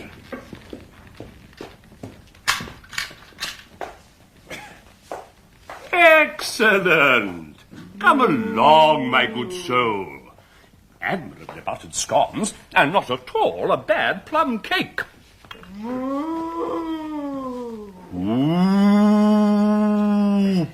Coop, coop. Admirable. A cup of tea. What might be termed a vacillating nature. I understood that the disorder we are witnessing had its origin quite recently in a distressing experience to which Mrs. Ulstrup was subjected at Tiffin Place. But it appears from what you say and from the decorations and embellishments of the house... Oh, quite so, quite so. Mrs. Ulstrup's misfortune, for so I suppose we must regard it, has been much exacerbated since her return from Tiffin Place. She hadn't been there a week before she was back here with some tale about a cow that had been turned to marble in the night. It's true. True? Oh, dear me. Could it be some prank of the stable lads? But no. to me at least, it suggests a somewhat more sophisticated mind. There have been other odd happenings. Did you hear about Hannah Hubin's boy? Didn't like his work at Tiffin Place and left the district. That's what I was told. Hannah Hubin's boy did not leave the district. He was changed into a waxwork. A waxwork? It probably came from Dream Manor. That's where they have poor old Bishop Adolphus' collection. And, oh, dear me, how a life of pastoral care dulls one's wits. The marble cow is doubtless from Dream too, and will be one of Theodore Raven's amiable ineptitudes. The plot thickens, Mr. Appleby. Or shall we say, solidifies. You seem pretty quick at the bearings of all this, sir. Quite on the spot, you might say. Oh, thank you, Inspector, thank you. I chanced to know the Ravens quite well. I must have been one of the first to hear the strange news of the man Hayho this morning, and I fear that his fate tacks on to other untoward matters at Dream. A strange place. I never knew the old squire, who died long before my present incumbency here, but the whole affair does remind me of one of his stories. You mean one specific story? No more than a stray thought. I have no clear memory of one of his stories as distinct from another. I was thinking of the commonplace melodrama which is the basis of most of his novels. Lost heirs and missing wills and clandestine marriages, Mr. Appleby, and that sort of thing. It's getting dark. Shouldn't we light the lamps? Oh, no, Inspector. It's soothing to sit in the flickering firelight. I am staying with the Ravens simply because I made their acquaintance quite fortuitously last night. I suppose you know them fairly well. Everard Raven and Miss Clarissa, who I believe is only a distant relation, are among the most regular of my congregation. As to the others... Who's been eating my cake? Who's done it? Who's been and pinched my cake? Oh, it's gone all right. Are you sure she didn't eat it herself? Quite sure she left a bit on that plate there. It's got so dark, perhaps it's fallen onto the floor. I'll light the lamp. Well, look, better bring the lamp over here and look for it. Mrs. Ulstrop seems quite upset. Oh, nothing at all. Must have been mice. Nonsense. Mice can't make away with a sizable piece of plum cake. Well, at any rate, it's gone. Where's Mr. Smith? I'm blessed. I thought he was a queer customer. Who'd have thought he'd have made off with a piece of plum cake? My dear man, it was his own cake. Mister, and not for the first time. Got away with a capital selection of exuviae, too. Selection of what? We are in the presence of sorcery. Sorcery of all the damn nonsense. Do not swear, sir. Sorcery, Mr. Appleby. It is not, of course, so common as witchcraft proper, but it does turn up from time to time. What exactly do you have in mind? I saw her hand come in at the door, and then she snatched the cake. Of course, she must have been watching and waiting, so she knew who had been eating it. The fragment of cake would, of course, according to the laws of sorcery, bring Mrs. Ulstrop within the malign power of the sorcerer's art. You speak of all this, sir, in a somewhat equivocal way. Do I understand you to believe in the theory of sorcery? My dear Mr. Appleby, as to whether sorcery is effective, we don't know, and it would be pointless to inquire. By the way, are you fond of beagling? Beagling? I've been out with beagles from time to time. Ah. It occurred to me to wonder whether you were familiar with the habits of hares. And what would you be thinking of that old parson, Mr. Appleby? Bit touched, if you ask me. Sorcery, indeed. I agree with you about sorcery, but as for Mr. Smith, I would describe him as intelligent, learned and impulsive, and possibly as being wise as well. He was curiously evasive about Ranald's stories. It was as if he'd started something and suddenly thought better of it. Did you ever read any of his books, Inspector? Yes. Mother had some books of his, and I remember reading a story or two, sometimes on Sundays when it was wet. Did you ever read Paxton's Destined Hour? No. Or The Coach of Cacus? Can't say I did. I remember reading one called The Medusa's Head. Called what? The Medusa's Head. I don't know why. It was about a family portrait that seemed to have the power of paralyzing any living creature that looked at it. First it was the owner's canaries, which had been hung in a window in the picture gallery. Then it was his dog. It was found staring at the picture, cold and stiff as a statue. Then the owner's wife was found there, staring at the thing, and, as you might say, turned to stone. I see. And would you say that it was interesting? Interesting? How could it be interesting? Just a lot of rubbish in a book. Well, here we are. Hoobins.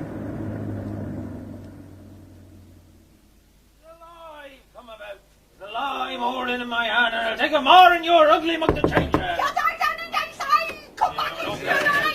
Yes, you is it, eh? Not a mite too soon.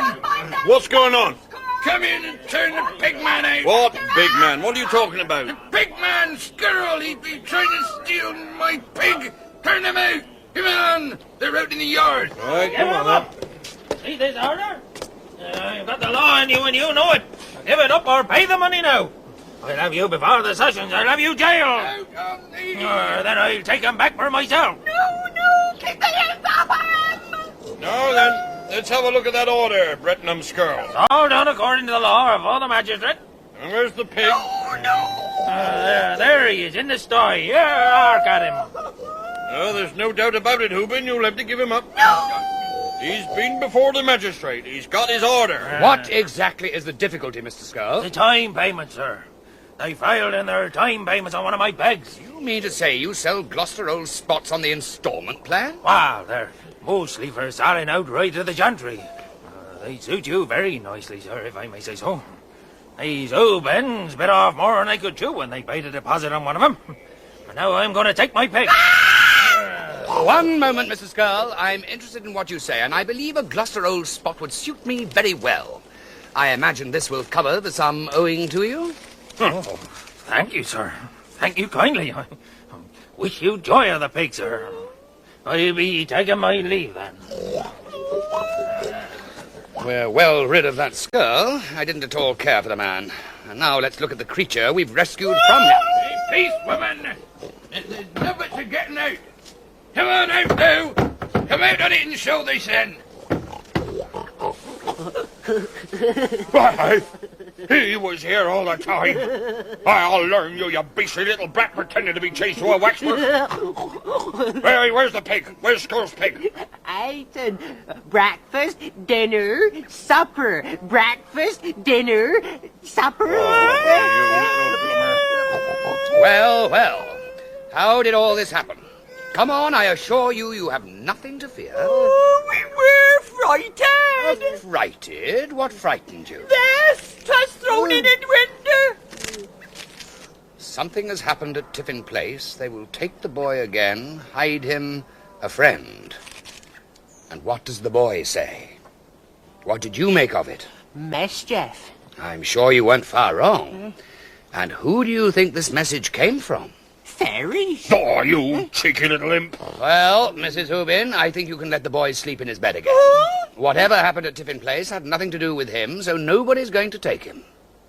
Tomorrow, by the way, it's possible you'll have quite a number of visitors. Visitors? Several of them. Must be to have visitors. Very pleasantly spoken gentlemen who will want to have a lot of talk. Well, talk away, and particularly the boy. But charge them. Well, now we must be going. Well, I see thee on the way, sir. That boy, Mr. Hoobin, are you his father? Be I the one that got half-wit?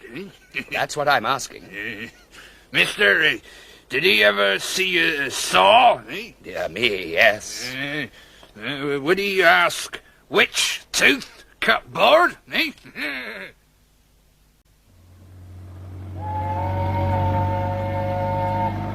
That'll be Gregory Grope. No doubt dreaming of the Berlin-Constantinople Express. I just can't make it out at all. It ought to come together. Of course it ought. Only there's rather a lot to fit in. And you're certain that we're not just investigating a series of practical jokes? I am. We're investigating murder, and perhaps attempted murder as well. But you don't murder somebody by persuading him to hide in a pigsty. There's that hey-ho. And old Mrs. Grope. I suppose you'll agree that you do murder somebody if you persuade her to fall down a well. But hitherto, old Mrs. Grope's falling down the well never aroused the slightest suspicion of foul play. I agree. But the point is that Mrs. Grope was Hay-Ho's mother. You can't get away with Hay-Ho. I shouldn't at all want to attempt anything so disagreeable. But if you're going to hot foot after homicide, you may find Hay-Ho a broken reed. What do you think the doctors will say he died of? Exposure. Precisely. And how do you know he didn't die of exposure before he was buried in that grotesque way? It would still be a crime. That's very true. A judge would take an uncommonly dark view of it. But how would Ranulph Raven regard it? That is the question. Ranulph Raven? Oh, I don't understand this Raven business at all. Seems plumb crazy to me. How should he come in? Because everything that's been happening, and more has been happening than you've heard of yet, is related either closely or vaguely to something or other in Ranulph Raven's books. It's a correspondence so odd that it's hard to recognize. For instance, you yourself have told me the story of some yarn of Ranulph's you once read as a boy, while quite failing to see that it bears a point-by-point resemblance to all this turning-to-stone business at Tiffin Place. Good Lord. Why was Sir Mulberry, a notably courageous man, rattled or scared by those idiotic incidents? Because buried somewhere in his mind he had this yarn of Ranulph's. And if the analogy from that yarn, the Medusa's head, continued, it would be his wife, Lady Farmer, who would be overtaken by some uncanny fate at the end. Well, but all this talk of sorcery. And now, Hay-Ho. Again, there is a correspondence with the Ranulph Raven story, or something like. But it's not as simple as that. You see, Ranulph Raven stories sometimes had the appearance of coming true. Now, Hay-Ho... Wait a minute. Was he proud of this? Did he make a business of it? Yes. Or at least I fancy so. So, he would like this notion of a yarn coming true. It would amuse him to think of such a thing happening long after he was dead. And what is happening? What that old clergyman said. Something just like a Ranulph Raven story. And it's happening to his own family. An honest Victorian story of lost heirs. Yes, by heavens, secret marriages. Ranulph was married to Mrs. Grope, and Hay-Ho therefore was legitimate. Hay-Ho was married to Mrs. Hoobin, that's it. A perfect Raven yarn. Hannah Hoobin's boy is the legitimate heir of Dream. Well, well, you mean that there is probably a Raven story that runs on those lines, and that it amused Ranulph to plan for its coming true, bang in the next generation of his family? Exactly. Suppose now the Ravens found out that old Mrs. Grope knows the truth. Perhaps she tried her hand at blackmail, whereupon she fell down the well. And then? Well, the Ravens got busy. Ferreted out the fact that the half-wit too was legitimate, so both he and Hay-Ho had to go. They had to go, but the boy didn't go. He stopped in a pigsty. As for Hay-Ho, he went all right, but instead of having an accident which might get 2 or 3 lines in a local rag, he dies in conditions so fantastic that tomorrow morning every national paper will very likely be splashing them. And the last thing the Ravens would want is publicity that would draw attention to their father. And that is just what Hay-Ho's death will do. Yours is as ingenious a theory as a colleague has ever presented me with. I congratulate you on it sincerely. But it won't do. Not only are the bits not built in... Needles, Mr. Appleby. The needles put into the haystack to serve as red herrings. I don't think so, for the simple reason they're not red herrings. They're spotlights, and every one leads us back to Ranulph Raven and his stories. Well, there'll be a spotlight on us, sure enough. Let's hope we cut a decent figure in it. Which means finding the villain of the piece and laying him by the heels. We may find him, but I doubt whether we shall lay him by the heels. Be hard to tell just what you mean by that. What if the villain of the piece died last night? Hay-Ho? How in the world could he be responsible for all this? If so, he's escaped justice, all right. Undoubtedly. Except perhaps the poetic kind. No, Mr. Appleby, that's another queer saying. You really think Hay-Ho was responsible for all those freaks? I wouldn't mind betting that you'll be convinced of it before the night's over. Do you think you could take me back to Dream? 7:30. You'll be glad to get back to a bit of dinner and the young lady, I don't doubt. Decidedly. Would you have any idea when you would be getting married? I haven't discussed the point, but if required to guess, I should say Thursday or Friday. Is that so now? Only goes to show. Good Lord, what's that? What for? Well, the glow in the sky, man. It looks as if Dream is on fire. Good heavens, I believe you're right. Here's the avenue. Looks as if we're not the only people who are in a hurry to get to Dream. And there's another one right behind us. We'd better let him by, I think. What's it all in aid of? Well, whatever it is, it's not a fire. The whole place is floodlit. There are cars all over the lawn, tents, caravans, film crews. What's going on? A sensation. That is what is going on. It's not Dream that's being set on fire. It's the Thames. Go on. What about this old Raven? Who's his grandmother?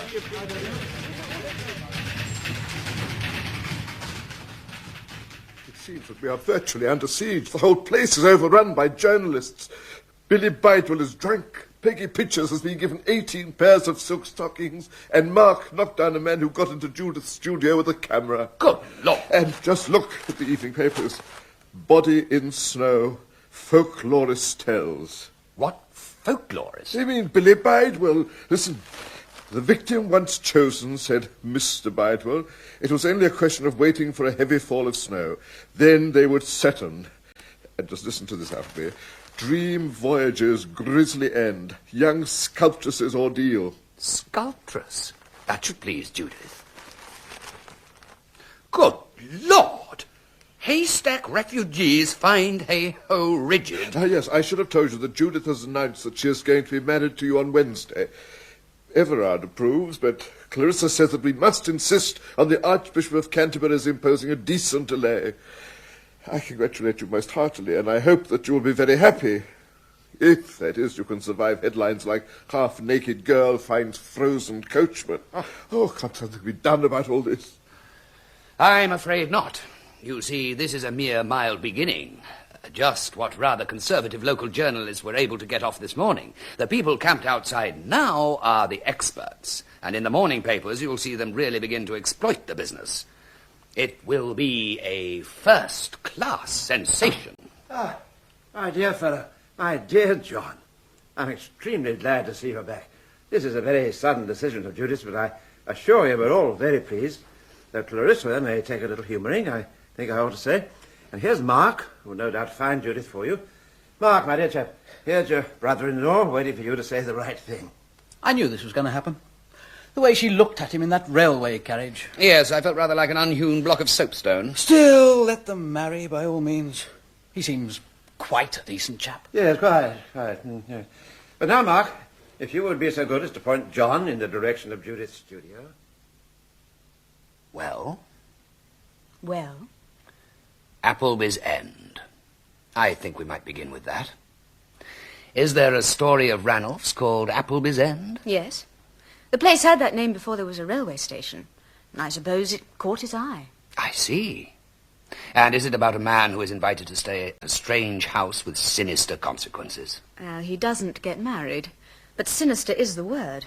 Spooky doings in long, gusty corridors with the carpets rising on the floors and the ivy tapping on the window panes, and madness ending all.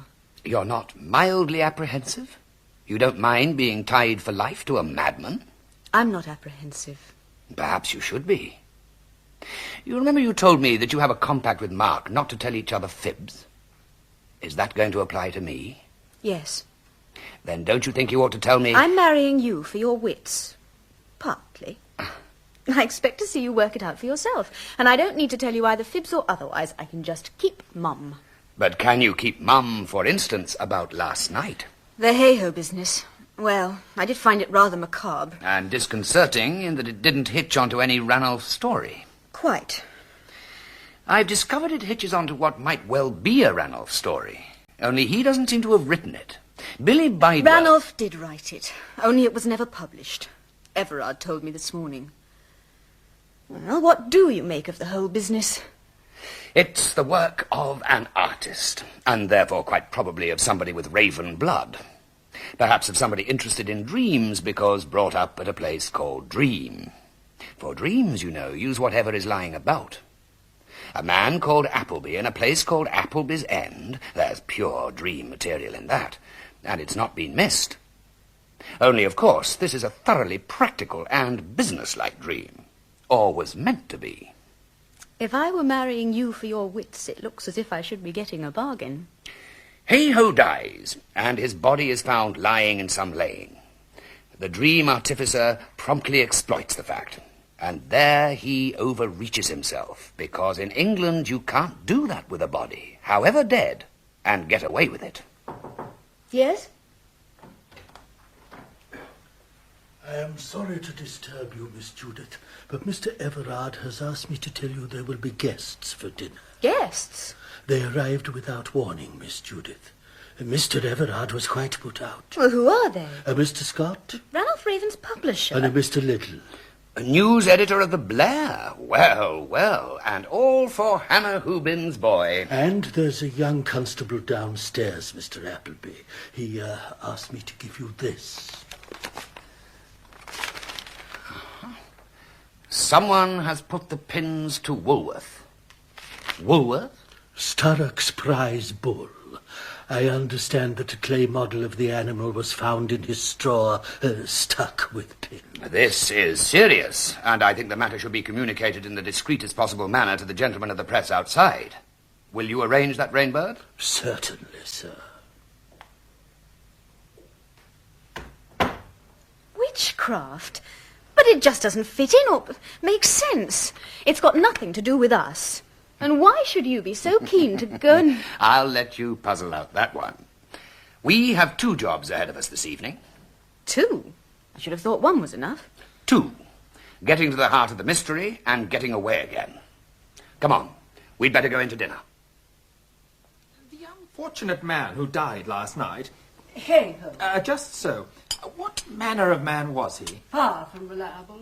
I could not conscientiously describe him as a valued servant. His new situation is scarcely likely to be such that he will require a testimonial. Of course, he was excellent with Spot, Mr. Scott, and with the 2 horses we had before Scott. Oh, I mean Spot. And with the 4 horses we had before the 2 horses we had before... Everett, I think it might be a good idea to keep 4 horses again. One would then have no hesitation in calling out the carriage. None whatever. And Bidewell might be put in livery. Bidewell? Is that the fat young man who was lying asleep in the stables? The day has proved over-exciting for him, Mr. Little. And he's the one who has some knowledge of a piece of folklore about a head, which recalls the circumstances of Hayhoe's death? Well, yes, it does appear... And you have a Ranulph Raven story turning on the same circumstance, preserved in manuscript? That is so, but just how... There may be something in this. A little, don't you agree, that is all absorbingly interesting? Interesting. To you and me, yes. I don't mind saying that I shall be uncommonly intrigued to hear the explanation of this echoing of the Raven stories. But whether we could put it across in the Blair, well, that's another matter. Put it across?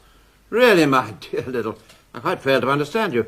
Nothing would dismay us more than some horrible form of publicity. Oh, it would be most repugnant to us. Entirely contrary to our family tradition. We should never hold our heads up again. Oh, come. You must all please take a rational view of the affair. The public is bound to be interested. I'm not so sure of that. Something very much simpler would have altogether more appeal. That's the opinion of those fellows camped on the lawn outside. It's got them guessing. So much so that they've agreed to hold everything till tomorrow. Something simpler, did you say, Mr. Little? Have you heard of the sorcery hereabouts? It seems to have nothing to do with our affairs here at Dream, but you might be interested in it all the same. Yes, I think that as we are squarely faced with our own untoward affairs, we should stick to them. I quite agree. If Mr. Appleby would... Sorcery? Mr. Appleby? Less than an hour ago, I had a message from the local constabulary about an attempt to injure a prize bull by black magic. And then there's old Mrs. Ulster. To get back to Ranulph Raven. A bull, eh? There's always a bit of appeal in a bull. Yes, that's an uncommonly interesting thing. Interesting? It's quite stupid, if you ask me, and leads nowhere. Now, hey-ho... Very definitely leads somewhere, but in just what direction? I'm not sure that it wouldn't be as well to leave him alone until we find out. John, pray let Rainbird give you a little more pork. A beg pardon, sir. A beg pardon, ma'am. Well, Rainbird, what is it? What's the matter? It was the pork, ma'am. It was Mr. Everard's naming the pork that made me feel I'd better mention it. Mention it, Raybird? What in the world are you talking about? The witches, sir. They've been seen not an hour ago. The witches? What witches, Rainbird, in heaven's name? Why, ma'am, them as was a-trying to sorcerise old Mrs. Hulstrop and put the pins to Woolworth. Oh, nonsense, my good fellow. These are simply old wives' tales that have been going round the district. Beg pardon, sir, but Inspector Mutlow says that... Inspector Mutlow, is he here again? Oh, yes, sir. Waiting in the scriptorium, sir. And Inspector Mutlow says, sir, that the Lord Lieutenant was most emphatic. The Lord Lieutenant? Of the county, sir. He had arranged for a car to meet him at the junction, it appears. At Linger, that is. And seemingly it broke down in the snow. Whereupon, sir, his lordship was pleased to step into the waiting room, and there the witches was. A whole Sabbath of them. A Sabbath? Well, sir, at least 3. There they was, sir, in Brettingham Skirl's waiting room. And what, Rainbird, were the witches doing in so disagreeable a retreat? If you please, Miss Judith, they were killing swine. I suppose, Rainbird, that the witches were provided with a cauldron. I understand that they had something of the sort, sir. And were they singing something like double, double... Those are the very words, sir, the very words. Inspector Mutlow says his lordship noted them very particular.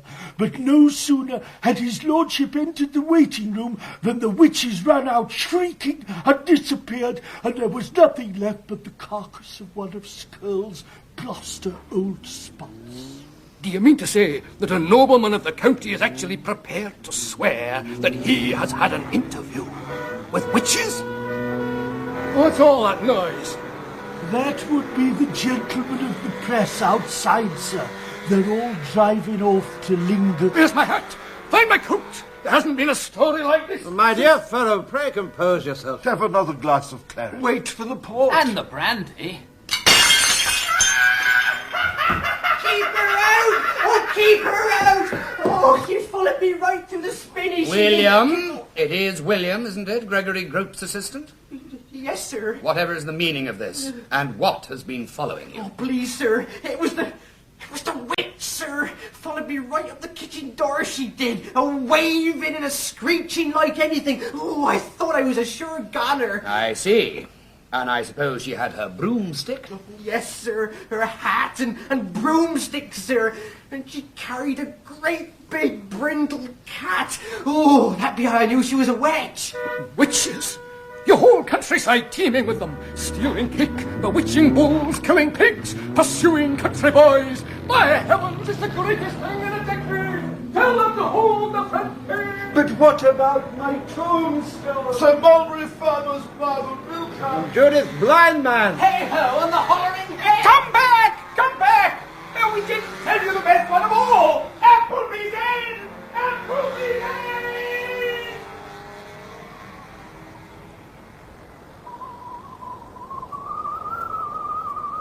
A frost. An absolute frost. Scott doubtless will do all he can, but I've no doubt as to the outcome. An absolute frost. A frost, Everard? As a lexicographer, you ought to speak more accurately. What you mean is a close shave. But I think there's a visitor coming. I wonder, will he make up for Little's departure? Ah, it's the rector. And carrying a cat. No! Good evening. Is the hour too unseasonable for a visit? Oh, not at all, my dear Smith, not at all. We're all delighted to see you at any time. You're on your way home from your pastoral cares. Precisely so. My evening activities could scarcely be better put. Rainbird, be so good as to take my Gladstone bag. And I wonder if... Oh, bless my soul, what ails the boy? A brindle cat. William has just seen a witch, and as it happens, she appears to have had a cat much like Hodge. Oh, dear me. William, do you think this was the witch's cat? Oh, no, Mr. Smith. Ah, well. There you are, Rainbird.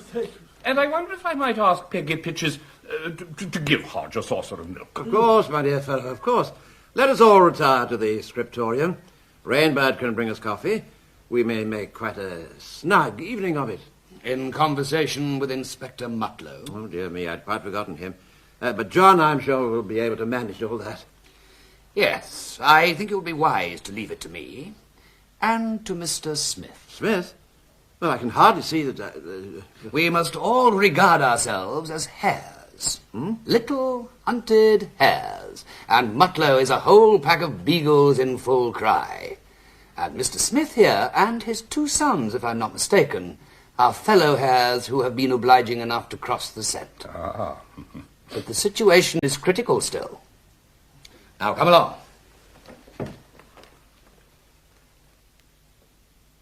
Mutlow, it was good of you to come over again, but I really don't know that you ought to have spared the time. This is a bad business that has started up around you. It certainly is. When once country folk get imagining things about witches... Quite so. And the trouble is, you can never be quite sure that there isn't something in it. Anyway, you'll certainly be preoccupied with it all, so it's a good thing that the Tiffin Place and Hay-Ho affairs have been cleared up. Cleared up? I haven't heard of that now, Mr. Appleby. Well, virtually cleared up. I hope you won't go away quite yet, for we really need your help in talking the matter out. And you must have a brandy. Robert, bring a rummer. And a cigar. Oh. Don't hesitate. Pick and choose. Sugar, Mr. Mutlow? Oh. So intelligent of Rainbow to secure a supply of coffee. Oh, most reliable man. I have to explain to you all that this afternoon Inspector Mutlow made a most penetrating analysis of the case, as a result of which we have been able to draw the whole affair together. I am sure none of you will want us to mince matters. It will be best that we have the whole truth at once. I really think that the presence of the family solicitor... No, not at all. Let us have the whole truth at once, by all means. Very well. The truth is this. Inspector Mutlow found very good reason for the darkest suspicions against this whole family. The death of old Mrs. Grope, followed by that of Hay-Ho, as also by some obscure plot against the unfortunate youth known as Hannah Hubin's boy. Old Mrs. Grope. The woman who is thought to have fallen down a well. Ah, yes, just so. Certain circumstances, family circumstances, into which, at the moment, I need not enter, made it advantageous to you, Everard, and to the family in general, that first this old Mrs. Grope, and then Hay-Ho, and then the boy should be, well, liquidated. Good heavens. Liquidated? This is very serious. Quite so. It appeared that the 2 crimes and 1 obscure attempt at a crime might be charged against you all. But then another possibility struck the inspector. A little more brandy? Oh, thank you, yeah. Mutlow saw that it was more probably, indeed almost certainly, the old man Hay-Ho himself who was at the centre of the whole thing. Did I? Well, I suppose I did. And that the burying of Hay-Ho in the snow was poetic justice. Poetic justice? Boiling oil would have been poetic justice for that old wretch. Really, Clarissa, have a cigar. I mean, pray take another cup of coffee. For when we reviewed the whole run of the case, we found in some fantastic way everything led back to Ranulph Raven and his books. It was almost as if someone was playing a spotlight on them. Now, if the family circumstances to which I have alluded were as we believed, it would be utterly against your interest as a family to have any attention drawn to Ranulph. On the contrary, it would be in your interest to keep Ranulph well buried. With Hay-Ho, however, just the reverse held. It was to his advantage, or so he suspected, that the widest notoriety should be given to Ranulph in his biography. And with the cunning of a half-educated, half-senile, but extremely formidable old man, he took the extraordinary way to it that he did. Queer things began to happen which would be bound very soon to unearth the whole Ranulph Raven legend. The newspapers would be sure to take it up, and from right back in the last century, his whole early history would be laid bare. I think I have more or less done justice, Mutlow, to this series of deductions by which you have solved this case. Oh, certainly. I think you put it very well indeed, Appleby. And so there is the truth of the whole matter. And fortunately, there is now really no criminal case to pursue. I say fortunately because this extraordinary and very serious affair of witchcraft is likely to occupy all the inspector's energies for some time. I'm sure that you will all agree that his handling of it is likely to be such that he will gain the greatest credit. Oh, certainly. When Inspector Mutlow runs the Weird Sisters to earth, his career will most assuredly be made. Oh, well, I suppose I certainly do want to get on to this witchcraft and sorcery business. And now that everything has been cleared up... Thank God for that. No, it hasn't. What about that poetic justice? What about the body in the snow? You found out that the old man was up to some devilry. You found him out, some or all of you, and you hoist him with his own... My dear officer, if you would only consider... Another cigar. Have some more brandy. Mutlow, that is the one particular in which you went wrong, and I don't doubt that it was my fault. I got carried away with the idea of poetic justice and overlooked the vital figure in the drama. Spot. Spot, Mr. Appleby? Yes, indeed. For consider the situation. Here is Hey-Ho wandering round in the snow with a bottle of gin in one hand and Spot's bridle in the other. He sits down, still clutching the brute. He drinks, falls into a stupor. Very presently he is dead. But still he is clutching Spot's bridle, and I suppose you know what a dead man's clasp can be like. The horse bolts, terrified, and drags, but drags the body right into a snowdrift and is pulled up short. He rears and prances in a panic, scattering snow everywhere, obliterating his own traces. Something snaps or slips, and he makes for home. And there is Hey-Ho's body, tugged with the animal's full might into a snowdrift. And you really suppose that this was the manner of Hey-Ho's end? What do you think, Mutlow? Well, there's not a doubt of it. And it shows how careful one should be about testing one's hypothesis. I'm not sure it wasn't you yourself, Mr. Appleby, who was a bit hasty there. Oh, undoubtedly it was. Yes, now, what I've always said... Dear me, what an extraordinary din. It's the witches. They're not a quarter of a mile off. Witches? Sounds more like... It's the witches. I must go. Won't you stop for another brandy? Put a few cigars in your pockets. Oh, dear me. The man's gone. Now perhaps you understand, Everard, what I meant by a close shave. Let us hope the inspector will not have any second thoughts. I think the witches will occupy all his energies. I trust they will. Now let us turn to the real motive. Publicity for Ranulph Raven and his works, or shall I say the cannibal instinct of the Ravens? Cannibal? You'd had no luck with the waxworks or Theodore's marbles, and the library shelves were virtually empty. There remained only Ranulph's novels. Was it conceivable that the long-since-defunct reputation of Ranulph could be profitably revived? He would be copyright still for a few years, and there was a certain amount of unpublished material. 7 trunkfuls of it. But on their own merits, Ranulph's books would never rise again. It was a sensation that was needed. Something that will be written up lavishly in popular papers and create an interest in this forgotten writer that clever editors and publishers would exploit. So you started with the little affair of the Coach of Cacus, a mere trial run to see what you could do. You tried to cause a stir over Luke's tombstone, but his solicitor put a stop to that one. But your really determined attempt was over the Medusa head. Here was all this marble of Theodore's lying about, and nobody so much as willing to make a tile out of it. And here on the shelf was a yarn of Ranulph's in which all sorts of creatures were mysteriously turned to stone.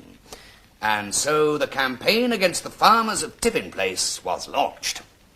But on this occasion you had the most wretched luck. Although you had arranged for reporters to be on the scene in no time, the farmers were strongly opposed to publicity.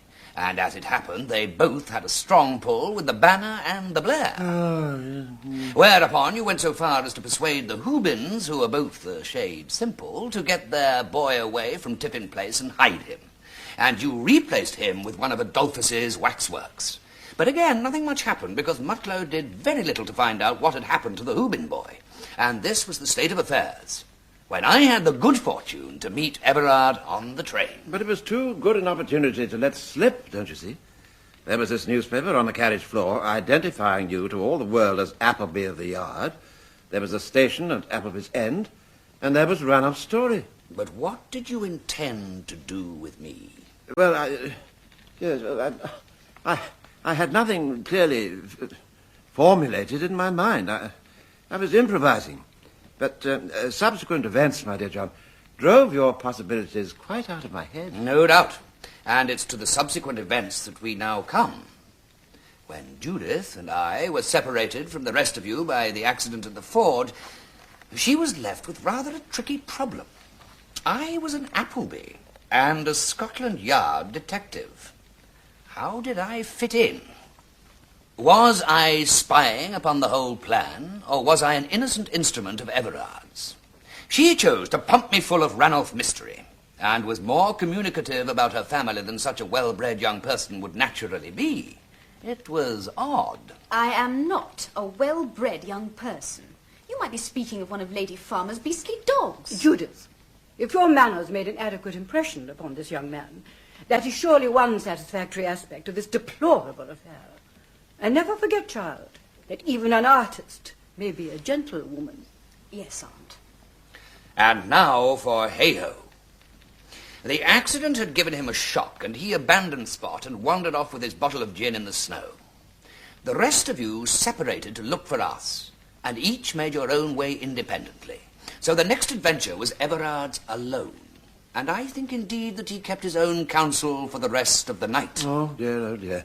Smith, you were not like this. You were not like this at all. What John says is quite correct.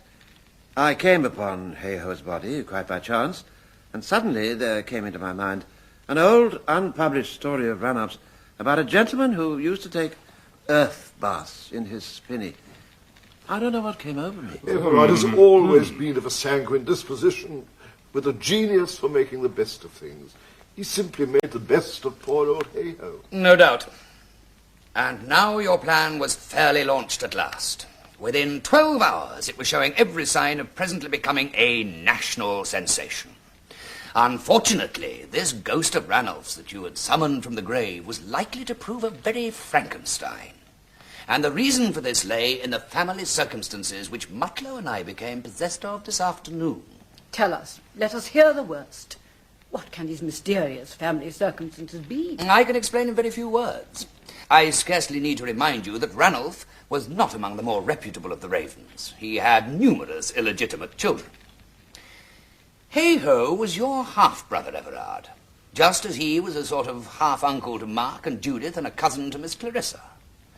Now, you may remember me asking if Hay-Ho was older than the rest of you, and you declared he was. The point of the question you will realize at once if I ask you another.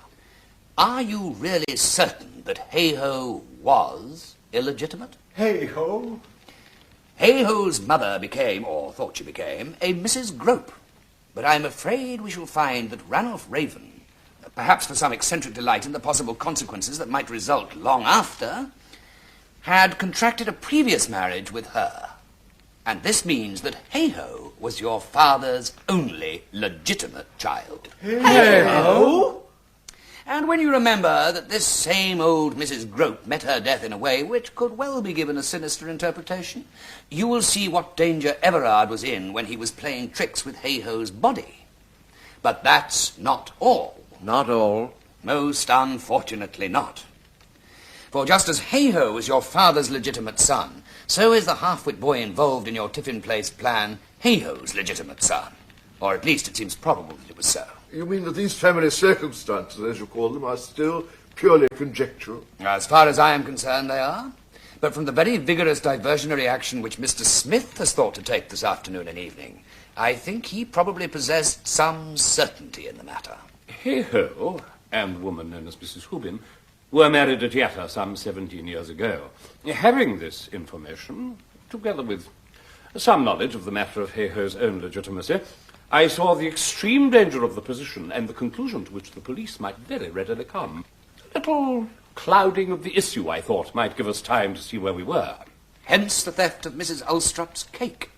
I was surprised to have distinguished my part in the affair so readily. But yes, it was I who set in train the little matter of the witches, with the timely assistance of Charles and Arthur, fortunately still enjoying their winter vacation. If you care to look into the Gladstone bag I entrusted to Rainbird, you'll find the witch's hat and cloak which so rattled young William. So, there the matter rests. The newspapers have been successfully headed off. Very soon the Raven family affairs will be completely forgotten and can be quietly adjusted in whatever fashion is proper. Adjusted? If I understand these revelations aright, they mean that young Hubin is the rightful owner of Dream. It's exactly like one of our father's romances. This Hannah Hubin's boy, what's he like? John, you've seen him. I should call him perfectly charming. Is he not a raven, after all? Capital. How much in this degenerate century one relishes a compliment well turned. Oh, capital. The ravens, or some of them, are charming, but equally the ravens and all of them are broke. Indeed, they're about to be turned out into the snow. I should like to be let take away Theodore's genius guarding the secret of the... We must ask the farmers to return the pig and the cow and the waxwork, though explanations will be a trifle difficult. The other day I had a letter asking me if I would undertake a dictionary of universal biography in 40 volumes. I better write at once and accept. I understand that all this turns upon the supposed marriages of Ranulph and of the man Hayhoe. That is so. Then we may desist from this nonsensical talk and go to bed. I beg your pardon? Except Judith and, John. They may remain chatting by the fire. I suggest that they consider taking the whole farm. That will be most convenient, I think. On Sundays, we will expect them to take luncheon with us at Dream. I must remember to tell Rainbird. Clarissa, possibly you're overtired. I suggest that... I understand you to say, Mr. Smith, that the man Hayhoe had married the woman now called Mrs. Houben some 17 years ago. There can be no doubt of it. So there can be every doubt of it, sir. No legal marriage can then have taken place. May I ask why? Mr. Smith, I fear that you may. 41 years ago tomorrow, I married the man Hayhoe myself. It is true that I had reason to think better of it a few days later, and paid him to be silent. But he died my lawful married husband. Everard, Robert, Luke, you need not stare so. Was he not a raven after all?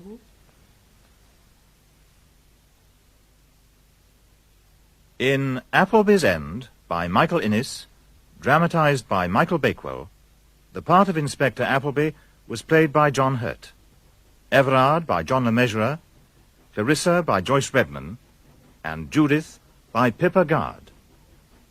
Inspector Mutlow and Hayhoe, Christopher Benjamin, Mr. Smith, Trevor Baxter, Colonel Pike, Jack May, Sir Mulberry Farmer and Liddell, Hugh Dixon.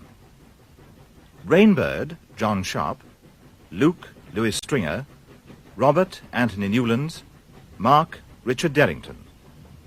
Billy Bidewell, Christopher Douglas, Gregory Grope, David Goodison, Hannah Houben's boy, Stephen Garlick, Brettingham Skirl, and Scott, John Livesey. And Pauline Letts played Hannah Houben, Mrs. Alstrup, and Lady Farmer. Technical presentation by David Greenwood, assisted by Tim Sturgeon and Paul Pearson. The play was directed by Jane Morgan.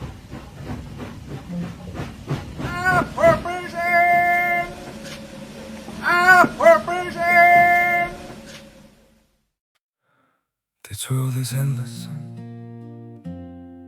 so wide, so far, but somehow I'm still lost in you.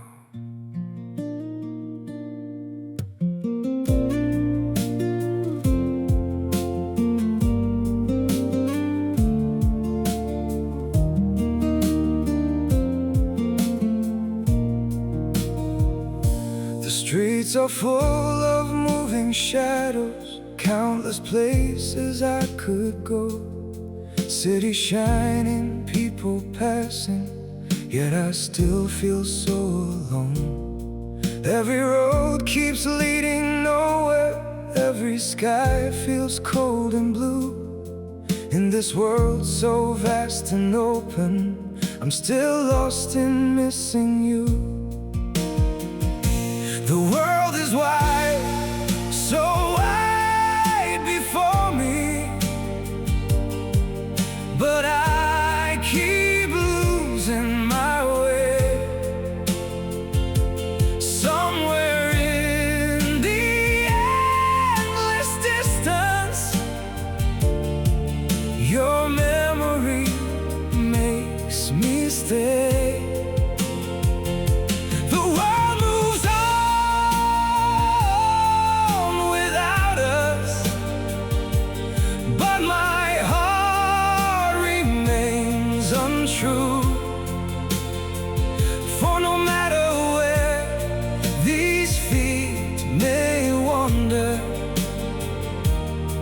I'm still lost in missing you. I have tried to outrun silence, tried to leave your ghost behind, but your name still echoes softly through the corners of my mind. The world is wide, so wide before me,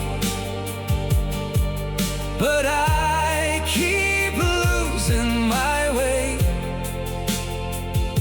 Somewhere in the endless distance, your memory makes me stay.